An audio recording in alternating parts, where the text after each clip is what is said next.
मैं हरियाणा के 3 digital news channel से सवाल पूछवाऊंगा। लोकवाणी से मनदीप पूनिया। हाँ जी, माइक दीजिएगा इनको जल्दी। सर नमस्कार। नमस्कार सर। सर मैं आपसे सवाल पूछना चाहता हूं कि आप लगातार कह रहे हैं कि डर का माहौल है, नफरत फैल रही है, डर का माहौल है। आपकी सरकार छत्तीसगढ़ में है, वहां पर सोनी सोरी जो कि इंटरनेशनल ह्यूमन राइट एक्टिविस्ट मानी जाती हैं, उनके घर की बिजली काट दी गई है, वो अंधेरे में रह रही हैं। अभी कुछ दिन पहले वहां पर एक 19 साल के आदिवासी लड़के का छत्तीसगढ़ पुलिस एनकाउंटर करती है। तो डर का माहौल भी आपको दिख रहा है। और क्योंकि इस यात्रा से आप कह रहे हैं कि सिविल सोसाइटी, पत्रकार, वकील, जो भी सेक्शन डरा हुआ है, उसके आप दिल की, उसकी मन की उसको डर को आप कम करना चाहते हैं। तो सोनी सोरी जो कि इंटरनेशनल एक्टिविस्ट हैं, वो डर में वहां अंधेरे में बैठी हुई हैं, तो वहां आपकी सरकार है। बाकी अगर आपकी सरकार सेंटर में आ गई तो फिर वही जो छत्तीसगढ़ में रहा, क्या वही होगा? नहीं, सबसे पहली बात यह है, देखने की बात है कि ये जो आपने मेरे सामने सवाल रखा है, ये आप नरेंद्र मोदी जी के सामने रख सकते हैं क्या? सबसे पहली बात ये है। कहाँ रखे हैं आपने? नहीं, कवरेज एक व्यक्ति के सामने सवाल रखना और कवरेज करना में बहुत फर्क होता है। प्रधानमंत्री जी ने ऐसे कितने प्रेस कॉन्फ्रेंस किए हैं जहां पे कोई भी पत्रकार उनसे ऐसा सवाल पूछे। सबसे पहली बात यह है, ठीक है। दूसरी बात यह है कि मैं कह रहा हूं कि देश की जनता को बांटकर उनमें नफरत फैलाई जा रही है। हिंदू मुस्लिम, अलग अलग जात के लोगों को लड़ाया जा रहा है। क्या कांग्रेस पार्टी ये करती है? कांग्रेस पार्टी ने कभी कहा है कि एक जात के व्यक्ति को दूसरे जात के व्यक्ति की हत्या करनी चाहिए? कांग्रेस पार्टी ने कभी कहा है कि एक धर्म को दूसरे धर्म से लड़ाया जाना चाहिए? कभी नहीं कहा है, हिस्ट्री में कभी नहीं कहा है। तो दूसरी बात यह है। तीसरी बात यह है कि जो वहां पे डर का माहौल है, उसके बारे में आपने हमें बताया है, हम जाके उसको देखेंगे और अगर वहाँ पे हम उसके बारे में बोल सकते हैं, मैं बोलूँगा, ठीक है। और अगर वहाँ पे कुछ गलत हो रहा है तो मैं पर्सनली जाके उसको देख के उसमें मेरी जो राय होगी मैं रखूँगा, ठीक है। मगर मेन बात यह है कि जो देश में आज नफरत फैलाई जा रही है, जो हिंसा की जा रही है, वो छत्तीसगढ़ सरकार एज अ पॉलिसी नहीं कर रही है। वहाँ पे इश्यूज हैं, वहाँ पे लैंड एक्विजिशन की इश्यूज हैं और वहाँ पे टेंशन है, मगर हमारी पॉलिसी वो नहीं है। धन्यवाद। पंजाब केसरी से मनोज राणा।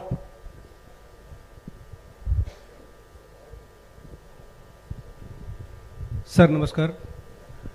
मैं ये जानना चाहता हूँ, पूरी वैसे हरियाणा की जनता भी जानना चाहती है कि आगामी विधानसभा चुनाव में सीएम का चेहरा कौन रहेंगे कांग्रेस की तरफ से, क्योंकि भाजपा का तो उन्होंने क्लियर कर रखा है लगभग। हाँ जी, देखिए, मैंने प्रेस कॉन्फ्रेंसेस में 3-4 बार कहा है कि हमारा लक्ष्य यात्रा का है और आप लोग डाइवर्ट करने की कोशिश करते हो।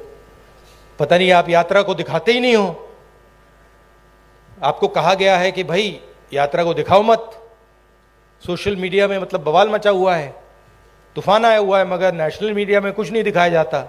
और फिर आप प्रेस कॉन्फ्रेंस में आते हो, कहते हो भैया चलो एक डिस्ट्रैक्शन मारते हैं, सीएम कौन होगा, पीएम कौन होगा। अगला सवाल आएगा, पीएम कौन होगा, देख लेना, आएगा, पक्का आएगा कि डिस्ट्रैक्ट करना है भैया, सीएम कौन होगा, पीएम कौन होगा। फिर उसके बाद आएगा सवाल ऑपोजिशन यूनिटी नहीं है, वो भी आएगा।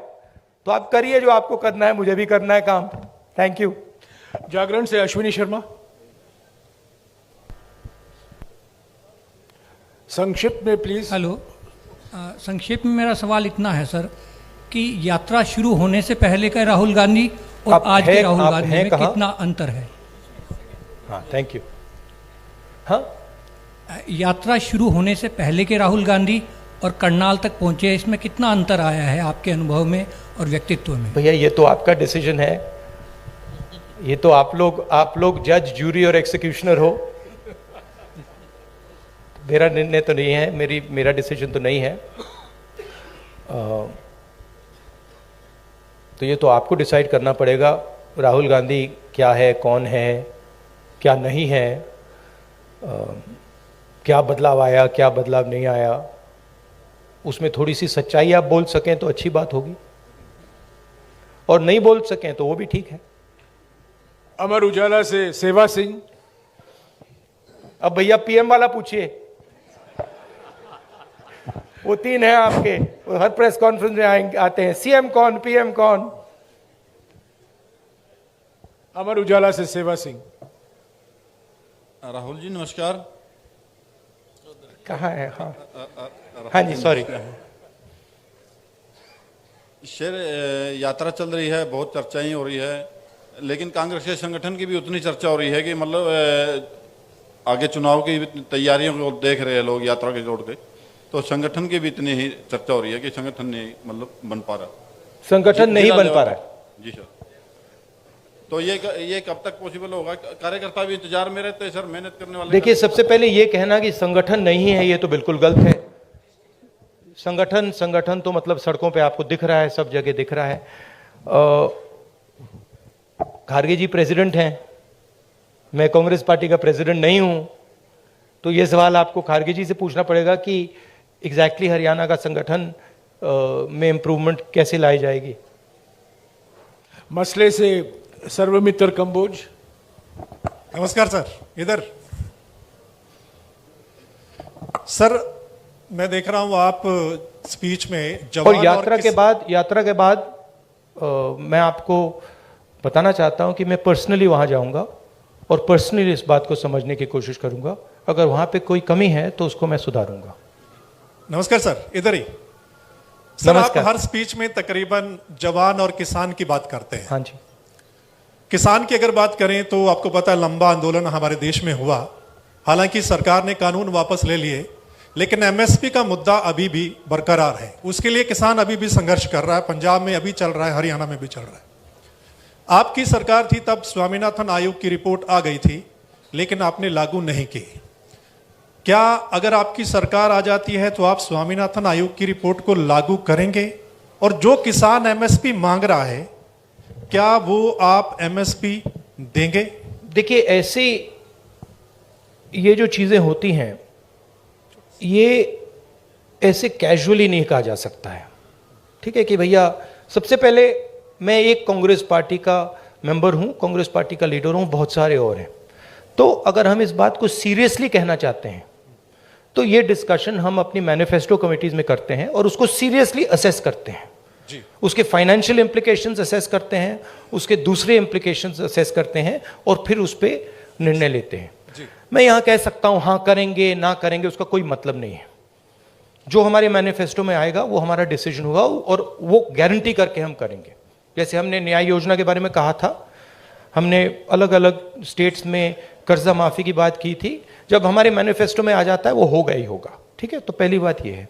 दूसरी बात ये है कि हम एक्सेप्ट करते हैं कि जो किसान है उसको चारों ओर से घेरा जा रहा है, उसको डायरेक्टली मारा जा रहा है, फ्यूल प्राइसेस से लेकर डायरेक्ट डीजल पेट्रोल के प्राइस से डायरेक्ट मारा जा रहा है, उसको इनडायरेक्टली मारा जा रहा है। बीमा का वो पैसा देता है, तूफान आता है, आंधी आती है, उसको पैसा नहीं मिलता, उसको डायरेक्टली खाद के प्राइसेस से मारा जा रहा है। तो हम एक बात एक्सेप्ट करते हैं कि जो हमारे देश की जो रीढ़ की हड्डी है, जो रीढ़ की हड्डी प्रोडक्शन करता है, जो हमें भोजन देता है, उस पर आक्रमण हो रहा है। वो जो 3 किसान की काले कानून थे, वो कानून नहीं थे, वो किसान को मारने के हथियार थे। जैसे डिमोनेटाइजेशन और गलत जीएसटी छोटे व्यापारियों को मारने के हथियार हैं, वो पॉलिसीज नहीं है। ठीक है, तो हम समझते हैं कि उनको प्रोटेक्शन की जरूरत है। और एक और बात, एक्सपोर्ट पॉलिसी भी उनको मारने का, उनसे चोरी करने का एक तरीका है। ठीक है, तो हम जानते हैं कि किसान पर आक्रमण हो रहा है, और मैं आपको एक बात की गारंटी दे दूंगा कि कोई भी कांग्रेस पार्टी की सरकार आएगी, वो आक्रमण बंद होगा, किसान की रक्षा होगी, उसकी प्रोटेक्शन होगी, और अगर हम अरबपतियों का लाखों करोड़ रुपए कर्जा माफ कर सकते हैं तो हम किसानों की भी मदद कर सकते हैं। ये मैं आपको गारंटी करके दे सकता हूं। एमएसपी बहुत जरूरी मुद्दा है, उस पर हम चर्चा करेंगे, इंटरनल डिस्कशन करेंगे और उस पर हम निर्णय लेंगे, मगर मैं ऐसे प्रेस कॉन्फ्रेंस में इन चीजों के बारे में फ्लिपेंटली नहीं बोल सकता। मैं सीरियस आदमी हूं, मैं अगर मेरे मुंह से कुछ निकलता है तो क्रेडिबली निकलना चाहिए, सच्चाई निकलना चाहिए। नहीं, सप्लीमेंट्री नहीं, नहीं, एक सेकंड, जवान की बात करता हूं। जवान की बेरोजगारी की बात बहुत ज्यादा, जिस स्टेट में आप बैठे हैं आंकड़ों के हिसाब से टॉप पर है। सप्लीमेंट्री प्लीज, टॉप पर। नो नहीं, सप्लीमेंट्री नहीं, एक जवान के बारे में मैं आपको बताता जी, हूं। आपके एक सेकंड सर, आप कहते हैं कि कोई इंजीनियरिंग में जा रहा है, कोई मेडिकल करता है, आईएएस करना चाहते हैं, लेकिन जॉब्स नहीं है, यानी कि उनको पता नहीं कितनी जॉब्स हैं। तो आपके पास क्या ऐसा रोड मैप है? हमारे देश में हर साल लाखों ग्रेजुएट निकलते हैं, पोस्ट ग्रेजुएट निकलते हैं, सरकारी और प्राइवेट नौकरी में ऐसा कौन सा रोड मैप होगा कि हम उनको सेट कर पाएं? देखिए, ये देश अपने युवाओं से झूठ बोल रहा है, ठीक है? झूठ क्या है? मैं अब 3000 किलोमीटर चला हूं,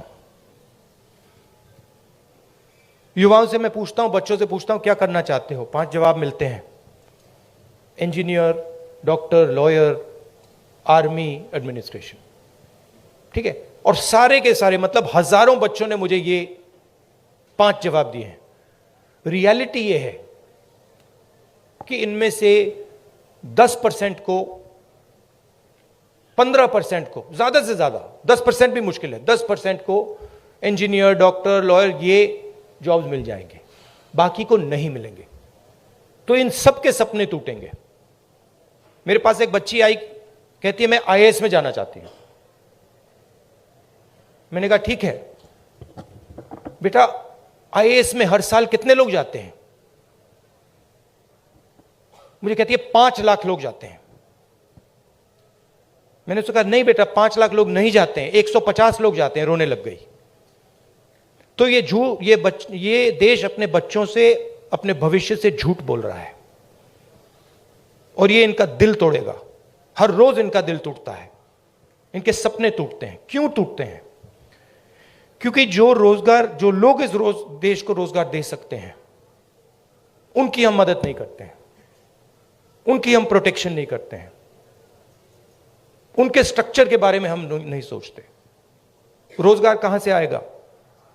रोजगार अगर आप सेकंड ग्रीन रेवोल्यूशन करोगे, एग्रीकल्चर को ट्रांसफॉर्म करोगे, फूड प्रोसेसिंग फैक्ट्रीज के जाल बिछाओगे, रोजगार वहां से आएगा। करोड़ों लोगों को रोजगार मिल सकता है और रिस्पेक्टेबल रोजगार मिल सकता है। दूसरी बात, जो स्मॉल और मीडियम इंडस्ट्रीज को डिस्ट्रॉय किया गया है, और कोई शब्द ही नहीं है, डिस्ट्रॉय किया गया है। जीएसटी, डिमोनेटाइजेशन और कोविड के समय जो किया, वो दूसरे लोग हैं जो रोजगार दे सकते हैं, करोड़ों लोगों को रोजगार दे सकते हैं। मैं आपसे सवाल पूछना चाहता हूं, आप मुझे वो नाम बता दीजिए जो छोटी कंपनी चलाता हो, स्मॉल और मीडियम साइज इंडस्ट्री चलाता हो, जो आज लाखों करोड़ का मालिक हो गया है। नाम बता दो मुझे। आप ये होंडा गाड़ी चलाते हैं, इसका मालिक मैकेनिक था। ये टोयोटा गाड़ी चलाते हैं, इसका मालिक मैकेनिक था। आप मुझे मैकेनिक का नाम दे दो जो इस देश में बड़ा उद्योगपति बन गया है, बताओ। नहीं है। तो जो रोजगार दे सकते हैं, जो सपने पूरे कर सकते हैं, उनकी हत्या हो रही है। तो रोड मैप क्या है? रोड मैप यह है कि जो स्मॉल और मीडियम इंडस्ट्री की बेस है हिंदुस्तान की, उसको प्रोटेक्ट करा जाए, उनको फाइनेंस दिया जाए, और ये जो छोटे छोटे बिजनेसेस हैं, इनको टेक्नोलॉजी के साथ ट्रांसफॉर्म करके इनमें से 5-10% को बड़े बिजनेसेस बना जाए। ये दूसरा रोड मैप है। तीसरा रोड मैप है कि हमारा जो शिक्षा का सिस्टम है, ये सिर्फ 5 चीजें सिखाने की कोशिश कर रहा है, मतलब 5 रास्ते दिखा रहा है। इस देश में लाखों रास्ते हैं। जिस दिन यह देश स्किल्स की रिस्पेक्ट करना शुरू कर जाए, उस दिन यह देश सच्चा सुपर पावर बन जाएगा। उस दिन तक यह सब खोखला है। इस देश में स्किल्स जो होती हैं, चाहे वो बढ़ई की हो, चाहे वो मैकेनिक की हो, किसी की भी हो, चाहे वो किसान की हो, उसको उसकी कोई इज्जत नहीं करता है, उसका मजाक उड़ाते हैं, देखो ये क्या कर रहा है। जिस दिन वो हो जाएगा, उस दिन ये देश चाइना का मुकाबला कर जाएगा और यहां पे made in India, made in India, made in India सब जगह दिखना शुरू हो जाएगा। वो रोड मैप है।